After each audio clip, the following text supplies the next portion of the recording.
Hello guys, स्वागत है आप सभी का आपके अपने YouTube channel GS from basics में। और आज हम लेके आए हैं जो लेखपाल का पेपर हुआ था। आज हमारा 31 जुलाई 2022 को एक शिफ्ट 1 में हुआ था लेखपाल का। तो मेंस पेपर जो हुआ था उसकी आंसर की है। और ये हमारी लेखपाल की जो लेखपाल 2022 है। तो लेखपाल 2022 में जो हमारा फर्स्ट मीटिंग का पेपर है, ये 10 बजे से 12 बजे तक हुआ था 31 जुलाई को। तो 31 जुलाई का है ये हमारा 2022 का। और ये हमारा जो सेट है, ये हमारा सेट डी है। तो डी सेट की हम बात कर रहे हैं यहाँ पर, क्योंकि अलग अलग सेट थे हमारे इसमें। तो ये डी सेट है और डी सेट की हम बात करेंगे। तो चलिए शुरू करते हैं गाइस हमारी आंसर की। तो हमारा पहला फर्स्ट क्वेश्चन है, मनुष्य को किस प्रकार कर्तव्य का पालन करना चाहिए। तो इसमें ऑप्शन था उपयुक्त सभी।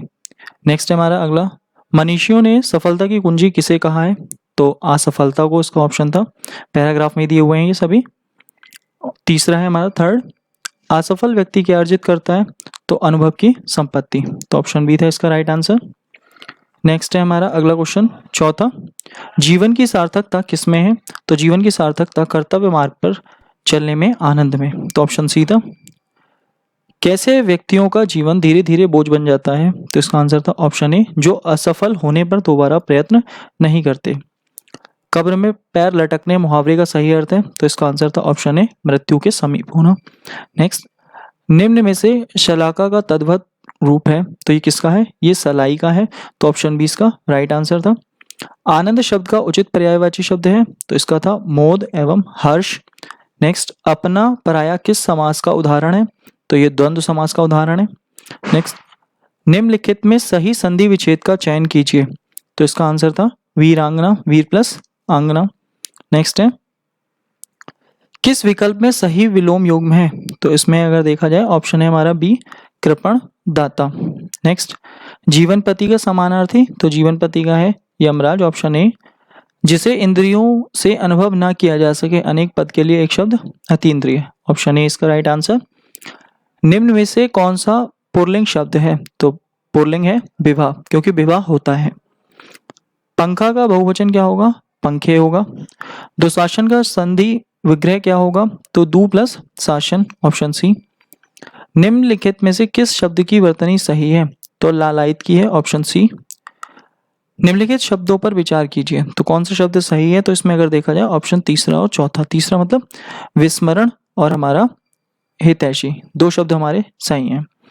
नेक्स्ट, निम्नलिखित में कौन सा स्त्रीलिंग नहीं है। तो सबल, ये अगर देखा जाए तो ऑप्शन डी हमारा स्त्रीलिंग नहीं पुल्लिंग शब्द है। नेक्स्ट, हरिमोहन को रुपए देता है, रेखांकित में कौन सा कारक है। तो कर्म कारक है। नेक्स्ट अगला, अरुण शब्द अनेकार्थी, प्रातःकालीन सूर्य, या इसका मतलब होता है सिंदूर। आज की सभा में अनेकों लोग उपस्थित थे। तो इसमें क्या गलत है। तो इसमें अनेकों लोग गलत है, ऑप्शन सी। निम्नलिखित में तत्सम शब्द है। तत्सम कौन सा है, अक्षर, क्योंकि आखर होता है। नेक्स्ट, निम्नलिखित में कौन सा वाक्य अशुद्ध है। तो इसमें सभी वाक्य अशुद्ध हैं, पहला, दूसरा, तीसरा, चौथा, क्योंकि उसे मृत्यु दंड की सजा हुई। तो मृत्यु और सजा। विंध्याचल पर्वत पर घने जंगल हैं। तो विंध्याचल जो है वो एक पर्वत है, तो ये पता ही है। तो दोनों चीजें एक साथ नहीं। शुद्ध भैंस नहीं, शुद्ध दूध होता है मेरे को। तो ये भी अगर देखा जाए ये भी गलती है।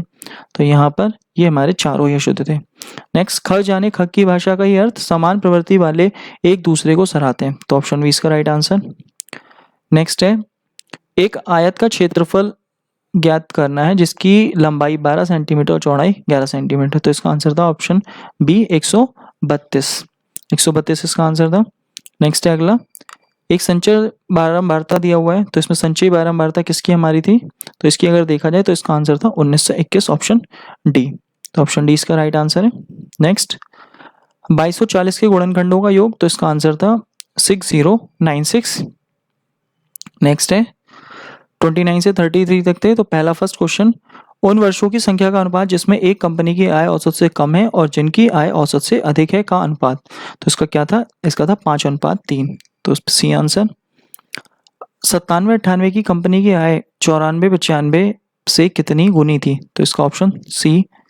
नेक्स्ट अगला, हमारा 96 और 97 में कंपनी की आय समीक्षाधीन अवधि में औसत आय का लगभग कितने प्रतिशत थी। तो इसका आंसर हो गया ऑप्शन डी। नेक्स्ट, 1994-95 से 95-96 तक कंपनी की आय में लगभग प्रतिशत गिरावट क्या थी। तो इसका आंसर था 7%, ऑप्शन ए। नेक्स्ट 1997-98 में कंपनी की आय में 1993-94 की तुलना में प्रतिशत वृद्धि क्या थी? तो कितनी थी? Option B. नेक्स्ट अगला 34वां है हमारा, बारंबारता का घनत्व कितना है? तो बारंबारता का घनत्व था ऑप्शन सी, क्योंकि 20 था और यहाँ अगर देखा जाए 5 कॉलम थे तो 20/5 हो जाता। 4 आंसर। हिस्टोग्राम क्या होता है? तो हिस्टोग्राम एक आवर्ती आरेख होता है, ऑप्शन सी। नेक्स्ट, एक त्रिभुज का क्षेत्रफल समान आधार और समान समांतर रेखाओं के बीच और समांतर चतुर्भुज के क्षेत्रफल का होता है, तो कितना होता है? ये अगर देखा जाए आधा होता है, क्योंकि अगर कोई भी त्रिभुज होता है तो मान लीजिए अगर ये है कोई भी वर्ग तो इसका 2 त्रिभुज बनते हैं तो आधा होता है। नेक्स्ट है अगला, राहुल का वेतन मोहन के वेतन के 20% अधिक है। राहुल को अपने वेतन पर 30% की वृद्धि मिली, जबकि मोहन को अपने वेतन पर 40% की वृद्धि मिली। वेतन वृद्धि के बाद राहुल का वेतन मोहन के वेतन से लगभग कितने प्रतिशत अधिक है? तो इसका आंसर है ऑप्शन ए, 11%। यदि त्रिभुज एबीसी बी पर समकोण और A B 12 centimetre, A C 13 centimetre, तो बीसी ज्ञात करनी है। बीसी हमारी कितनी आई? बीसी हमारी ए। नेक्स्ट, द्विघात समीकरण x² - 4x - 1 का 0 के मूल क्या है? तो इसके मूल आए थे ऑप्शन ए 2 ± 5। नेक्स्ट है अगला 40, अमित अपना मोबाइल 1820 की दर पर बेचता है और 3% की हानि बहन करता है। उसे अपना मोबाइल किस दर पर बेचना चाहिए था जिससे उसे 30% लाभ होता? तो इसका आंसर था ऑप्शन बी 3380।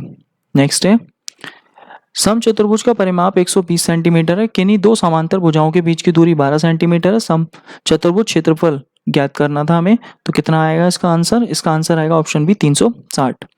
नेक्स्ट है 42 हमारा, एक बारंबारता बहुभुज अनेक भुजाओं वाला क्या होता है? तो ये अगर देखा जाए ये एक बंद आकृति होती है, ऑप्शन डी। इसका भिन्न का हमें लघुत्तम समावर्तक ज्ञात करना था, तो इसका ऑप्शन डी आंसर था, 12 आंसर था। नेक्स्ट, दो संख्याओं में एचसीएफ इतना है, एलसीएम दो अन्य गुणनखंड इतने हैं, तो दो संख्याओं में छोटी संख्या कौन सी थी? 147, सी ऑप्शन। नेक्स्ट, समांतर चतुर्भुज के विकर्णों की लंबाई क्रमशः 8 सेंटीमीटर और 6 सेंटीमीटर, इसकी भुजा की माप 5 सेंटीमीटर है। दूसरी भुजा की अनुमानित लंबाई ज्ञात करनी थी, तो इसका आंसर आया था 5, ऑप्शन वी। नेक्स्ट, 13, 5, 12, 21, 10, 14, 12 की माध्यिका ज्ञात करनी है, तो इसका आंसर है बी। एक समबाहु त्रिभुज का परिमाप ज्ञात कीजिए जिसका आधार 18 सेंटीमीटर है, तो इसका आंसर ऑप्शन ए 54। ये हमें सरल करना था, तो इसका आंसर आया 48 का हमारा 63। 15 संख्याओं का माध्य 30 है। यदि प्रत्येक संख्या में 3 जोड़ दिया जाए तो नया माध्य क्या होगा? इसका ऑप्शन था ऑप्शन सी 33। 3, 4, 4, 3, 6, 7, 7, 4, 3, 3 का बहुलक ज्ञात कीजिए, तो इसका बहुलक है हमारा 3, इसमें 3 कई बार आया। नेक्स्ट है, निम्नलिखित में कौन सा जलमध्य डमरू भूमध्य सागर को अटलांटिक महासागर से जोड़ता है? तो जिब्राल्टर है। नेक्स्ट, निम्नलिखित में से किसे उत्तर भारत के मंदिरों के शहर के रूप में जाना जाता है? वाराणसी को जाना जाता है, ऑप्शन ए। उत्तर प्रदेश में आईटी शहर स्थापित हो रहा है, तो ये लखनऊ में स्थापित हो रहा है, option C. Next, computer virus का पता कैसे लगा सकते हैं? तो कंप्यूटर वायरस का पता कैसे लगा सकते हैं? ईमेल अटैचमेंट खोलकर, ऑप्शन सी। निम्नलिखित को मिलाएं, तो अगर देखा जाए जैमनी बांध जैमनी नदी पर है, तो अगर देखा जाए 4 में हमारा अगर बात आती है तो 4 का ए ऑप्शन, तो हमारा इसमें ए आंसर होता। नेक्स्ट अगला, कौन नेपाल में हिमालय पर्वतमाला के एवरेस्ट बेस कैंप को फतह करने वाली सबसे कम उम्र की भारतीय पर्वतारोहियों में से एक बन गई है? रिधम मनमानिया। नेक्स्ट, नई प्रौद्योगिकी का उपयोग करके ईंधन की बढ़ी हुई दक्षता से मनुष्य और पर्यावरण को कैसे लाभ होता है? तो प्रदूषण और खपत में कमी आएगी। नेक्स्ट अगला है, किस देश ने मई 2022 में ब्रिक्स विदेश मंत्रियों की बैठक की अध्यक्षता करी? तो ए ऑप्शन चीन ने करी थी। सुभाष चंद्र बोस को देश का नायक किसने कहा है? रविंद्रनाथ टैगोर ने, ऑप्शन बी। किस रियासत के खिलाफ अभियान ऑपरेशन पोलो कूट नाम दिया गया? हैदराबाद के, ऑप्शन सी। प्रेस की स्वतंत्रता किस में है? तो हमारा आर्टिकल 19 में दे रखी है। भारत में निम्नलिखित में से किस राज्य में सबसे कम लोकसभा सीटें हैं? तो सबसे कम लोकसभा सीटें सिक्किम में है, 1 सीट है हमारी। ईएफटी का पूर्ण रूप क्या था? इलेक्ट्रॉनिक फंड ट्रांसफर, यानी ए ऑप्शन। बाफिन द्वीप कहाँ है? तो बाफिन द्वीप कनाडा में, ऑप्शन डी। किस पंचवर्षीय योजना के बाद रोलिंग प्लान लागू किया गया? तो 5वीं पंचवर्षीय के बाद लागू किया गया था। 1942 में जब भारत छोड़ो आंदोलन का प्रस्ताव पारित किया गया तो कौन थे? लॉर्ड लिनलिथगो थे। बीसी रॉय यानी विधान चंद्र रॉय पुरस्कार किस क्षेत्र में दिया जाता है? ये चिकित्सा के क्षेत्र में दिया जाता है। ब्रिटिश शासन के दौरान भारत की अधिकांश जनसंख्या जीविका के लिए किस पर निर्भर थी? प्राथमिक क्षेत्र मतलब कृषि पर निर्भर थी। निम्नलिखित में से भारतीय संविधान के किस अनुच्छेद में राज्य के नीति निर्देशक सिद्धांत शामिल हैं? तो किसमें? 36 से 51। Option A. महात्मा गांधी ने नमक सत्याग्रह कहाँ शुरू किया? साबरमती। Option C. सती प्रथा किसके द्वारा समाप्त हुई? तो ये विलियम बेंटिंग के द्वारा समाप्त हुई। निम्नलिखित में से किस अनुसूचित जाति की जनसंख्या उत्तर प्रदेश में सबसे अधिक है? थारू जनजाति की। ऑप्शन बी था उसका। उत्तर प्रदेश भारतीय संघ में कितने राज्यों के साथ अपनी सीमा साझा करता है? तो ये अगर देखा जाए ये 9 राज्यों के साथ। अब अगर बात आती है तो इसमें केंद्र शासित दिल्ली भी एक राज्य होता है, लेकिन वो केंद्र शासित राज्य है, तो इसका थोड़ा डाउटफुल है। 8 भी हो सकता है और 9 भी हो सकता है। नेक्स्ट है अगला, उत्तर प्रदेश की अर्थव्यवस्था किस पर आधारित है? तो कृषि पर आधारित है। सबसे लंबा राष्ट्रीय राजमार्ग कौन सा है जो उत्तर प्रदेश से होकर गुजरता है? तो सबसे लंबा जो राष्ट्रीय राजमार्ग है वो है NH-44। अब ये हमारा उत्तर प्रदेश से होकर नहीं गुजरता है, तो इसी वजह से यहाँ पर इसमें अगर देखा जाए तो इसमें से कोई नहीं, तो ऑप्शन डी। नेक्स्ट अगला हमारा ग्रामीण प्रवेश के इंपॉर्टेंट क्वेश्चन। तो निम्नलिखित में से कौन सी योजना गैर कृषि गतिविधियों में महिलाओं के उद्यमशीलता कौशल के विकास के माध्यम से महिलाओं के आर्थिक सशक्तिकरण का प्रावधान करती है? तो इसका आंसर था ट्रेड योजना। तो ऑप्शन ए हो गया इसका, ट्रेड योजना। नेक्स्ट, निम्नलिखित में कौन सी योजना हमारे देश की पारंपरिक कलाओं शिल्पों के संरक्षण और अल्पसंख्यक समुदायों के पारंपरिक कारीगरों और शिल्पकारों की दक्षता निर्माण के लिए है? तो उस्ताद योजना। Option C. नेक्स्ट है अगला, निम्नलिखित में कौन सा मंत्रालय नोडल विभाग आजीविका राष्ट्रीय आजीविका मिशन को संभालता है? तो कौन सा मंत्रालय? ग्रामीण विकास मंत्रालय। सौर फोटोवोल्टिक सिंचाई पंप योजना के तहत छोटे और सीमांत किसान केंद्र सरकार की सब्सिडी के अलावा 18,000 वाट सरफेस सोलर पंप के लिए कितने अनुदान के पात्र हैं? तो कितना अनुदान मिलेगा? 30% का। Option B. कन्या विद्याधन के तहत आर्थिक रूप से कमजोर परिवारों की लड़कियां जो हाई स्कूल पास हैं को उच्च शिक्षा प्राप्त करने के लिए एक मुश्त राशि दी जाती है? तो ऑप्शन सी 30,000। निम्नलिखित में कौन सा कार्यक्रम सार्वजनिक स्वास्थ्य संस्थानों में प्रसव के लिए आने जाने वाली गर्भवती महिलाओं को मुफ्त आने जाने के लिए परिवहन, मुफ्त दवाएं, मुफ्त निदान, मुफ्त रक्त और मुफ्त आहार प्रदान करेगी? तो ऑप्शन ए हो जाएगा हमारा जननी शिशु सुरक्षा कार्यक्रम। नेक्स्ट अगला, स्वच्छ भारत मिशन को निम्नलिखित में से किस मंत्रालय नोडल विभाग द्वारा नियंत्रित किया जाता है? तो ये पेयजल और स्वच्छता मंत्रालय। Option B. निम्नलिखित में कौन सी योजना पंचायत राज मंत्रालय द्वारा गांव की आबादी के सर्वेक्षण और ग्राम क्षेत्रों में उन्नति प्रौद्योगिकी के साथ मानचित्र के लिए है? तो कौन सी योजना है? स्वामित्व। Option C. निम्नलिखित में किस मंत्रालय का नोडल विभाग की केंद्र में एकीकृत बाल विकास सेवा योजना के कार्यान्वयन की प्राथमिक जिम्मेदारी है? तो किसका है? महिला एवं बाल विकास मंत्रालय। नेक्स्ट, निम्नलिखित में किस योजना का उद्देश्य पूरे देश में महिला स्व सहायता मॉडल को सशक्त बनाना था? तो किसका था? ये अगर देखा जाए तो महिलाओं को सशक्त बनाने की बात आती है, तो महिलाओं को सशक्तिकरण की बात आती है राष्ट्रीय ग्रामीण आजीविका मिशन, यानी कि ऑप्शन सी। नेक्स्ट, निम्नलिखित में कौन सी योजना भारत के ग्रामीण सड़क संपर्क विकास के लिए जिम्मेदारी है? तो प्रधानमंत्री ग्रामीण सड़क योजना, यानी ऑप्शन ए हो जाएगा इसका आंसर। नेक्स्ट 87 हमारा, भारत सरकार की निम्नलिखित में कौन सी योजना विधवा बुजुर्गों विकलांगों लोगों को पेंशन के रूप में वित्तीय सहायता प्रदान करती है? NSAP। तो ऑप्शन बी हो गया।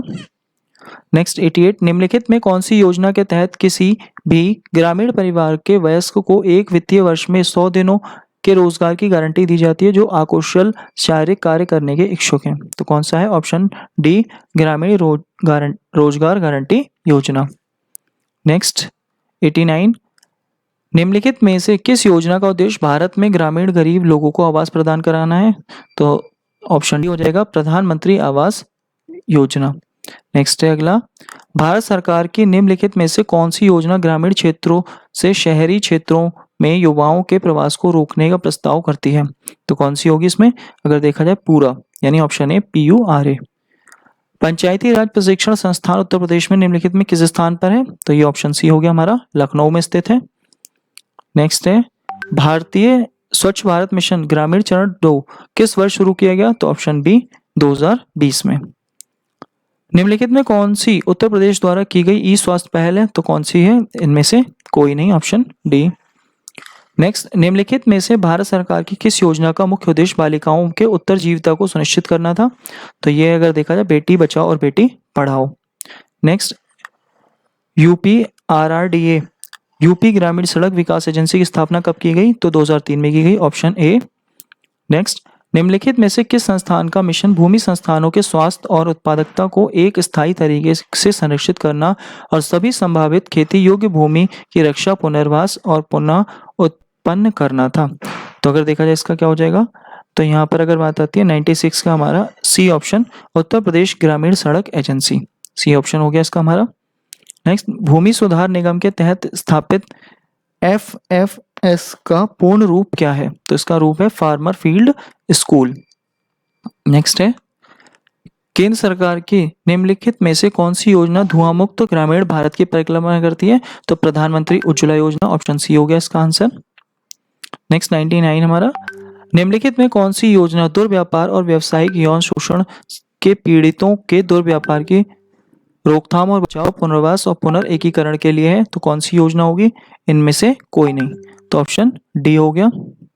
और हमारा लास्ट क्वेश्चन है, ग्रामीण क्षेत्रों की अर्थव्यवस्था और बुनियादी ढांचे को मजबूत करने के लिए 2021 में निम्नलिखित में से कौन सी योजना शुरू की गई थी? तो यूपी मातृभूमि योजना, ऑप्शन ए का आंसर हो गया। तो ये आज का जो पेपर था लेखपाल का, हमारा डी सेट था, उसकी सभी के आंसर किए।